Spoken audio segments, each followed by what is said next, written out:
man in the saddle is angular and long-legged. His skin is sun-dyed brown. The gun in his holster is gray steel and rainbow mother of pearl. Its handle, unmarked. People call them both the six-shooter.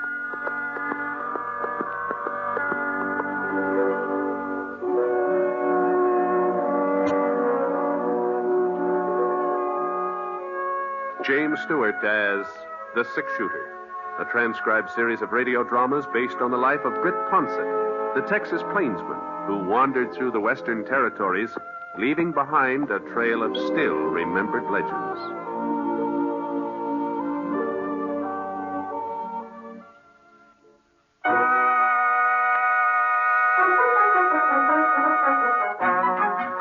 Tower Rock sure was spruced up. Flags on almost every building, the big banners stretched all the way across Main Street, all the way from the roof of the hotel to the top of the Wickford Bank.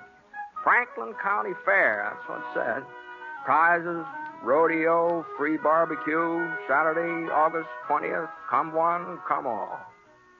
Well, tomorrow would be the 20th. I'd come to town a day earlier and be sure of getting a room. Good thing I did, too. Only one left was on the second floor. The livery stable side of the hotel at that. I put my clean shirt in the dresser drawer and headed downstairs. The clock in the lobby said 3:15. Well, that meant I had time to sort of give Tower Rock the once-over before supper. Thought maybe I'd wander over and see how Kermit and Rome were getting along. But just as I was crossing the street, I saw Rome come out of the front door. Rome! Hey! Hey, Rome! Huh? Oh, Britt. Well. Finally decided to put in an appearance, huh? How are you? I'm fine, Rome. Fine. I was just on my way over to see you. You're not running short of cash, are you, Britt? No. No, this is going to be a social call. Not that I'm flush or anything like that. Come into town for the fair, huh? Yeah. I haven't been to one since I don't know when. I figured Dad Morgan's cattle would do without me for a few days, so... Well, how are things to you, Rome? Oh, so. Yeah. Bessie, is she all right? Oh, pretty well. Kermit and Thelma? I guess they're all right. You guess? Oh. I ain't inquired lately. Well, I better get moving. I told Bessie I'd pick her up at the schoolhouse. She's on the decorating committee. I'll see you later, Britt. Yeah, I'll see you.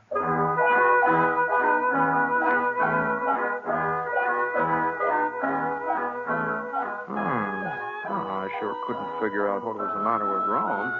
Well, he froze up when I mentioned Kermit. Right? They'd always been more like kin than in-laws. Folks said it sure was lucky for the Wickford girls to marry two fellows who got along so well, especially after Jess Wickford died and left the bank to both his daughters 50-50. Kermit and Rome had turned into first-class bankers, too. The Wickford Bank probably is worth about twice as much now than it was when Jess had run it. Well, hello, Britt. Where'd you come from? Oh, Kermit. Oh, I was just thinking about you. About me? Yeah, well, I ran into Rome a minute ago. I suppose he was shooting off his mouth again. What? Well, no. Well, just don't believe everything you hear, Britt. There's two sides to every story. Remember that. Sure, Kermit. Well, I got to be running along. Thelma was at the schoolhouse waiting for me to fetch her home. Well, you could have saved yourself a trip. Huh? Well, that's where Rome was heading to get Bessie. He could have picked her up, Thelma, at the same time. Well, you don't think they'd ride in the same buggy, do you? Huh? Well, I'll probably see you at the fair tomorrow. So long. Yeah, sure. So long.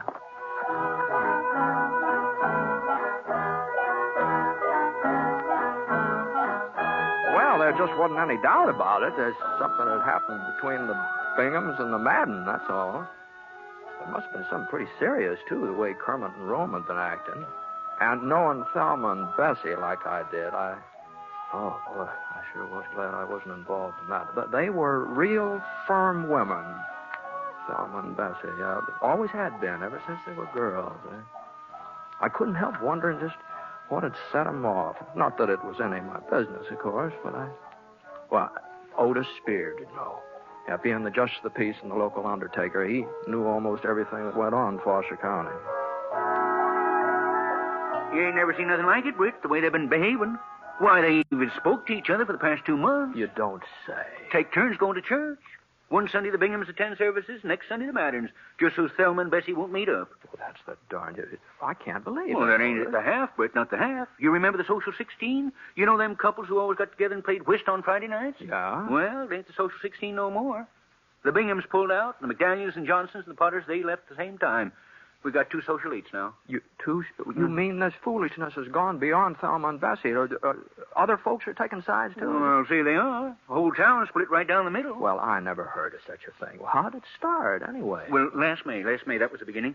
Thelma's birthday is the first week in May. Her sister Bessie just a year younger, almost to the day. Her birthday's the 10th or 11th, right in there somewhere. Uh-huh. Well, seems Kermit bought his wife a new Surrey for a birthday present, had it shipped all the way out from Kansas City. Thelma sure was proud, too. Well, you can't blame her. It was just about the nicest carriage this town had ever seen. The nicest until it came time for Rome to give Bessie her present the following week. You don't mean he bought Bessie a Surrey, too? Yeah, that's what he did. Well, yeah, even fancier than the one Kermit gave to Thelma. Yep, a whole lot fancier. Red leather seats with real springs in them, a white top, and painted white wheels. Of course, Rome said it was just a coincidence that he'd ordered Bessie Surrey long before he found out that's what Kermit was giving to Thelma. Well, and it sounds reasonable, too. He could have done Yeah, that. some folks think so, and some don't. Oh. Kermit and Thelma claimed it was just plain spite work. The Rome and Bessie had always been jealous of them. Anyhow, that Surrey business just seemed to set everybody off, especially the women. Oh, being sisters, I guess they'd had their grievances before, but they'd always held them back. Now they just let fly in all directions. Why, Thelma's even going to... Huh? What were you going to say, Otis? Oh, nothing, Britt, nothing. Say, you're going to stay for the fair, aren't you? Oh, yeah, sure. That's why I'm here. Uh-huh. Well, I was thinking, maybe you wouldn't mind helping me out. Oh? What? You see, I'm general chairman of the whole doings, and I got almost everything set, excepting some of the judging. Oh, well, I'm not much of an authority, but I guess I can tell a cow from a horse. Oh, no. We're all fixed up in that department, but the baked goods and preserves and pickles, well, I just haven't been able to find the right person to hand out the blue ribbons there. Oh, well, I don't know anything about cooking, Otis. Well, you know about tasting, don't you? Oh, yeah. Well, that's what you got to do, Britt. Sample whatever they put in front of you and say which one tastes the best. Oh, no, wait a minute. I'll tell you what, I'll just put you down for preserves. I'll get somebody else to take over the rest of the stuff. No, but... well, I got a meeting of the barbecue committee over the general store. Yeah, but... you'll be at the schoolhouse 9 o'clock in the morning. That's when the judge is supposed to start. But where... Otis, what...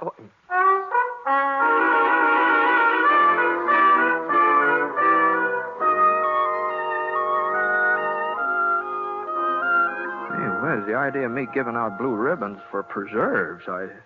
I couldn't tell peach from grape if it wasn't for the color. Well, the one that they sense me standing here in the funeral parlor worrying about us. So I went back to the hotel to fix up for supper. Yeah? Who is it? Bessie Madden, Britt.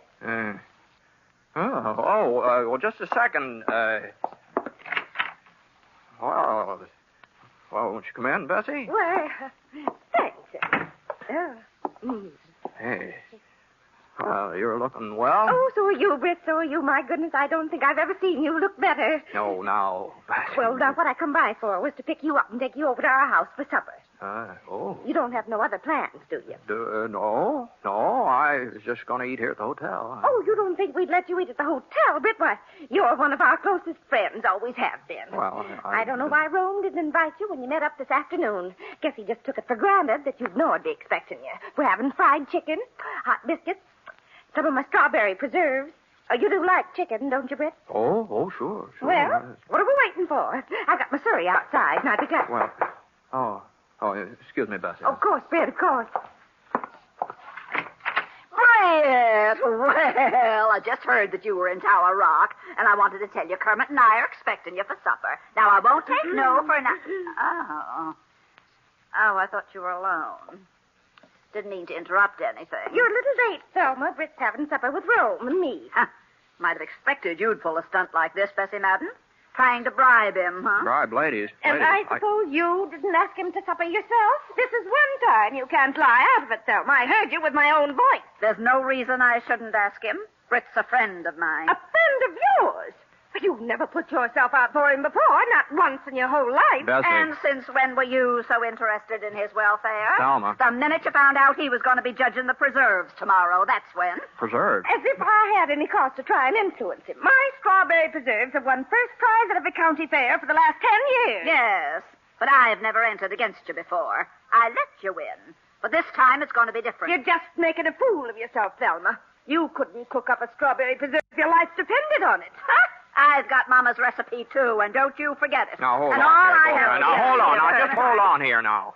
Now, I want to get this straight. Now, both of you have entered your strawberry preserves in the fair tomorrow. I've entered my preserves. Can't speak for her. No, mine will be there, too. Don't you worry about that. And I'm supposed to judge between them. Is that it? Otis Spears said you'd agreed to do it. That's right. Well, Britt, Just wait till I get my hands on Otis Spears.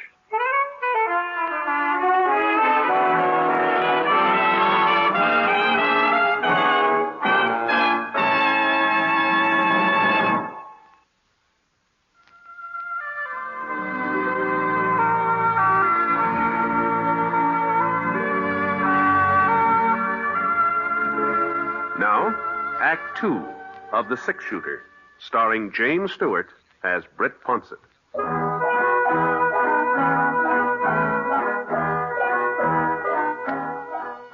Well, I told Thelma and Bessie that I couldn't have supper with either one of them. As a matter of fact, I kind of plain lost my appetite, I guess. It did take me a while to get rid of them, though. They both of them kept lagging behind, wanting to get the last word in. But finally they went home. Well, Otis Spears wasn't at the funeral parlor, so I went over to Widow Berkeley's boarding house where he lived and waited for him. It was after 9 o'clock before he showed up. Miss Berkeley had already gone to bed, and I heard the front door open, and I saw him head for the hall steps. Just hold on, Otis. Huh? Oh, Britt. Well, what are you doing here? I just wanted you to know that I won't be judging any preserves tomorrow. What? You heard me, Otis. But Britt, you promised you'd do it. I didn't promise any such kind of a thing.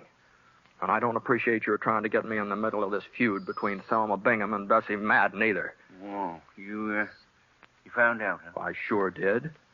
Well, they were over to see me, both of them. Oh, I never heard such a hen squabble in my whole life. Well, I told you this thing between them was serious. Well, there were a few things you didn't tell me, like the fact that they're both entering strawberry preserves at the doings tomorrow. Well, now, Britt, you don't understand it. I understand, all right. You didn't want to tackle the job of judging those preserves yourself, so you shifted on me. I understand, all right. I couldn't judge him, Britt. Don't you see? Whichever way I was to choose, I'd make enemies of half the folks in town. My burying business would drop off 50%. Now, Otis. Yeah, but you're an impartial judge, Britt. You ain't taking no sides in this fracas yet. And what's more, I don't intend to either. Well, of course, that's the way you feel. If you want Thelma and Bessie to go on feuding, and you won't do nothing to stop it. Well, I sure don't see how my judging their preserves would have anything to do with ending their fight. It's this way, Britt. You're the six-shooter. Everybody in Tower Rock likes you and respects you, and they all know you ain't got no axe to grind in this affair, so whatever decision you handed down, they'd have to accept it.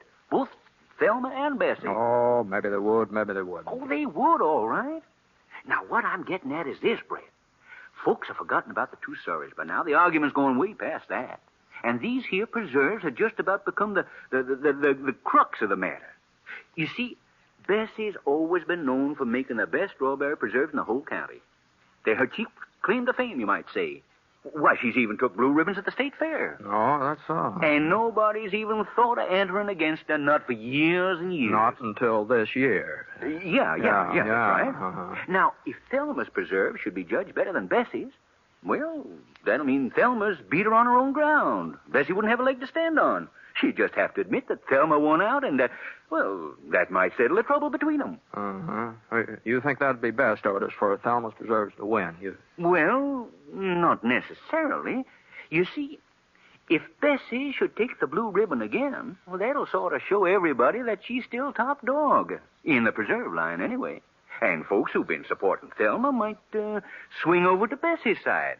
And that might settle everything, too. Mm-hmm.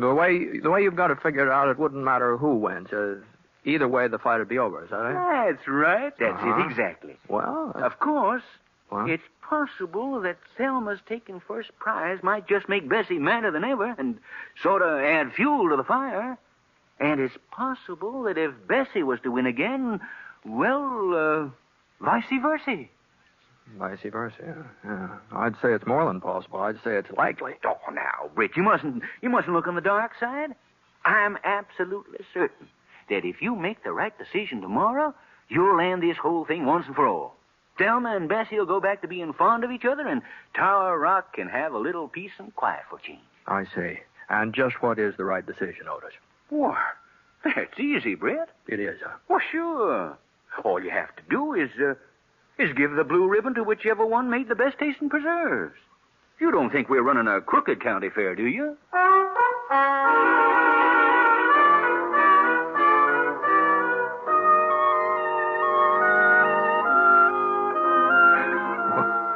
Well, sir, I never saw a fellow like Otis Spears.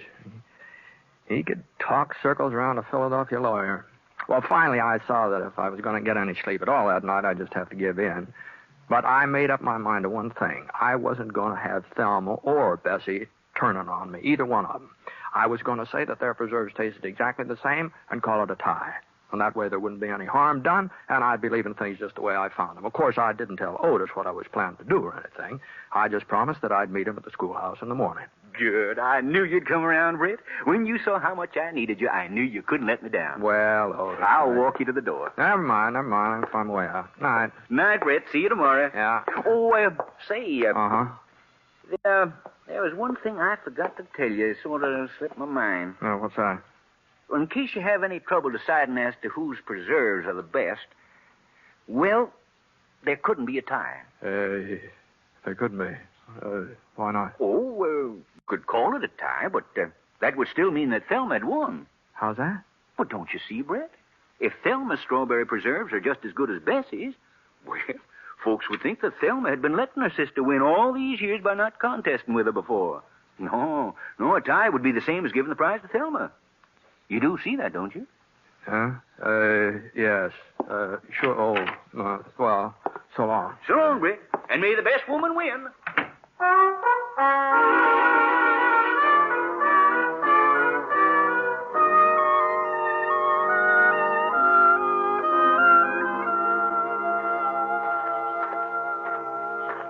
Britt. Britt. Oh, hello, Kermit.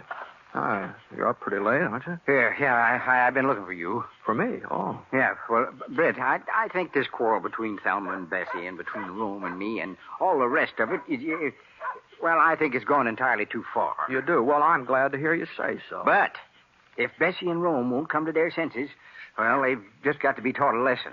And maybe Thelma's right. Maybe the fair tomorrow is the place to do it. What? Well, at least everybody will be there to see Bessie when she gets her comeuppance.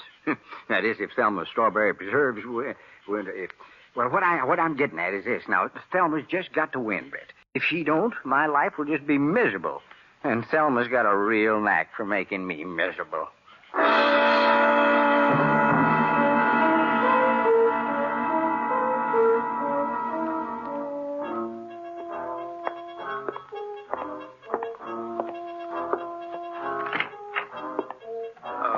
Hello, Britt. Hello, Rome. Hope you don't mind my waiting here in your room, but I just had to see you. Bessie sent me.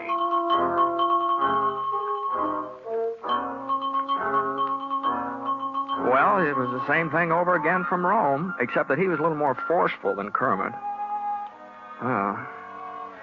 After he'd gone, I tried to get some sleep, but all night long I just kept dreaming about strawberry preserves, jars and jars of strawberry preserves.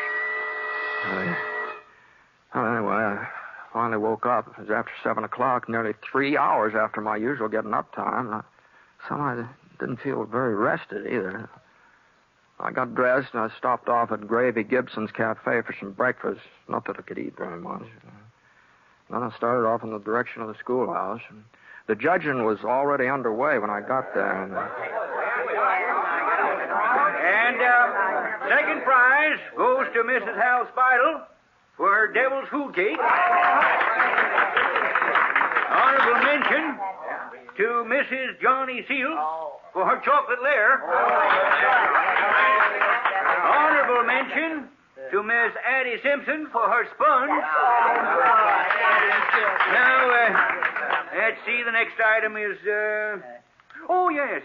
Preserve. I don't see you. Oh, there he is. All right, right up here, Britt. Right up here. There he is. Excuse me. Beg your pardon. Yeah. Well, folks, I guess you all know Britt Ponset.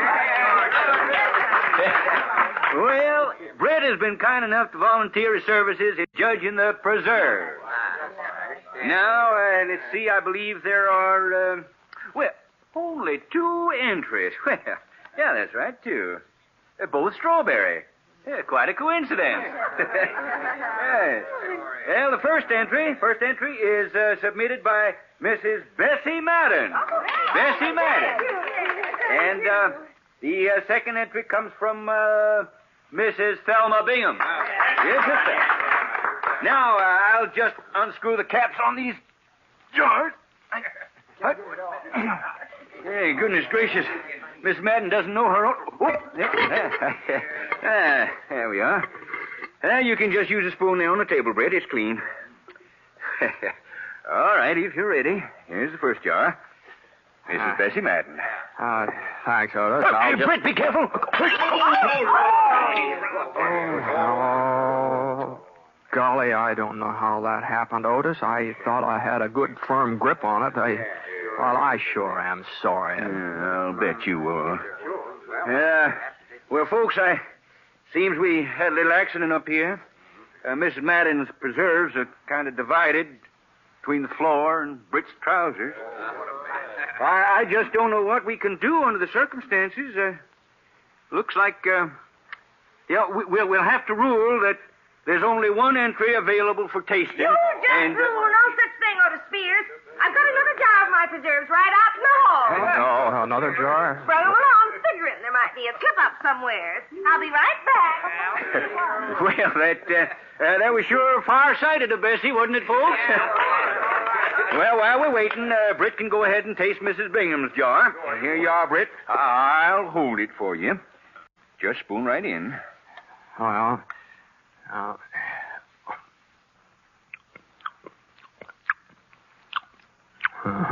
Here now. And I'd appreciate it if you'd see that nothing happens to this one, Otis. Don't worry, Bessie. Don't you worry. There. Yeah, that one come off a little easier. All right, Britt. These are Mrs. Madden's. Go right ahead. Well,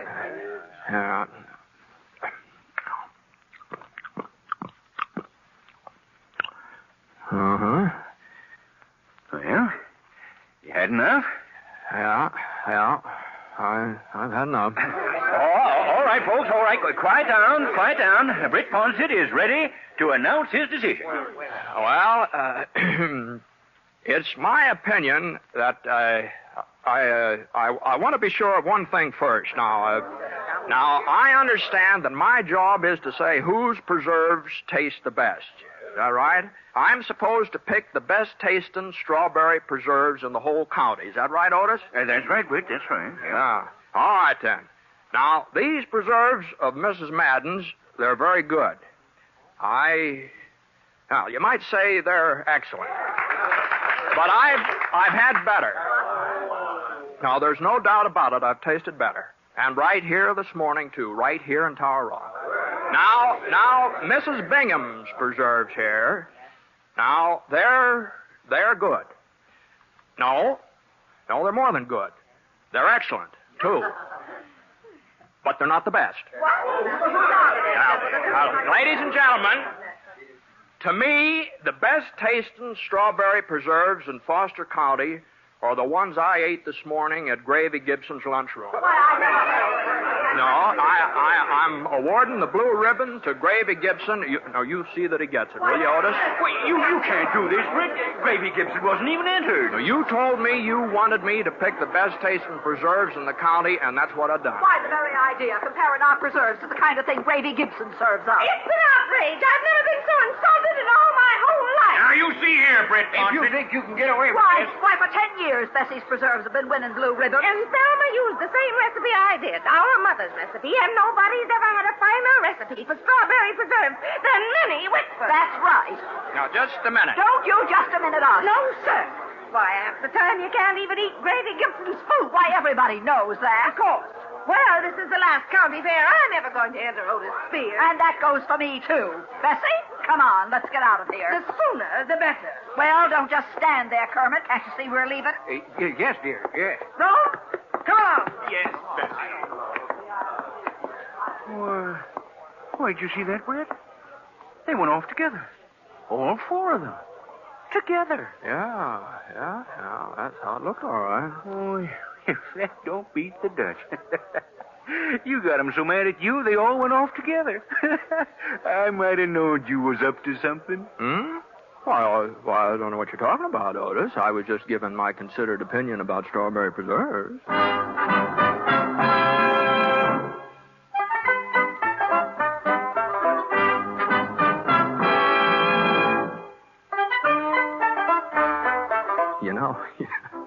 The funny thing about it was it's true what I said.